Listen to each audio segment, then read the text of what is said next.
le troisième principe, parce qu'on n'a pas encore terminé. Là, c'est par rapport au niveau énergétique. Comment on commence? Maintenant, on peut avoir plusieurs variantes. Le troisième principe, c'est les règles de Hund. On sait que un élément, un électron, bon, pour la sous-couche S, c'est facile. On la représente par une case quantique. Si la sous-couche S contient deux électrons, on va la représenter comme ça. C'est très facile. Maintenant, pour une sous-couche multiple. Une sous-couche multiple. C'est quoi multiple? Un bloc de P, D, F, ainsi de suite. Par exemple, la P, la sous-couche P. La sous-couche P, elle contient 3 orbitales, qu'on représente par 3 cases quantiques. Si la sous-couche P va contenir 6 électrons, là c'est facile. On aura deux doublés antiparallèles. Là c'est dans le cas où on a 6 électrons. Maintenant, si la sous-couche P, cette sous-couche multiple, contient par exemple 3 électrons. Elle contient ici donc 3 électrons. Ces 3 électrons, est-ce qu'ils vont être répartis comme ça ou bien comme ça? D'accord? C'est la question qu'on se pose. Est-ce que comme ça ou comme ça? Si par exemple on avait 4 électrons, 4 électrons, est-ce que ça va être réparti comme ça ou bien comme ça?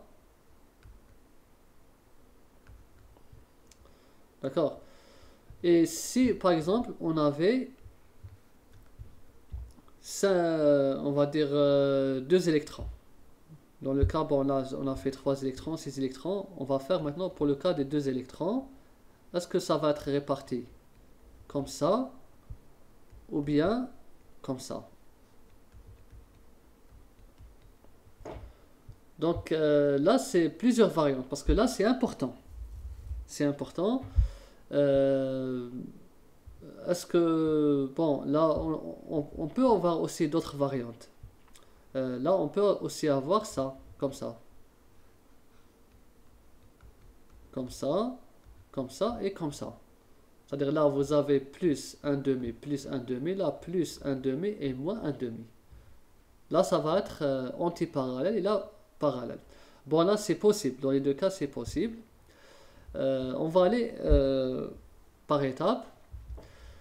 La règle de Hund, qu'est-ce qu'elle énonce? Elle énonce tout simplement que les électrons, dans le troisième principe de Hund, elle énonce que les électrons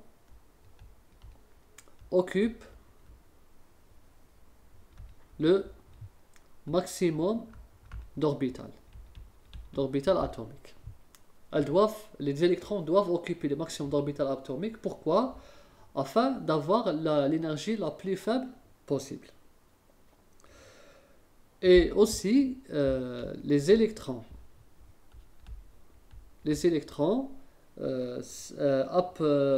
impairs, les électrons impairs, c'est-à-dire célibataires, les cas qu'on a vus là, ces électrons impairs, là c'est des électrons pairs, en couple, comme ça, 1, 2, et là c'est des électrons impairs. Là c'est des pairs, et là c'est des impairs. C'est des électrons impairs. Les électrons impairs doivent être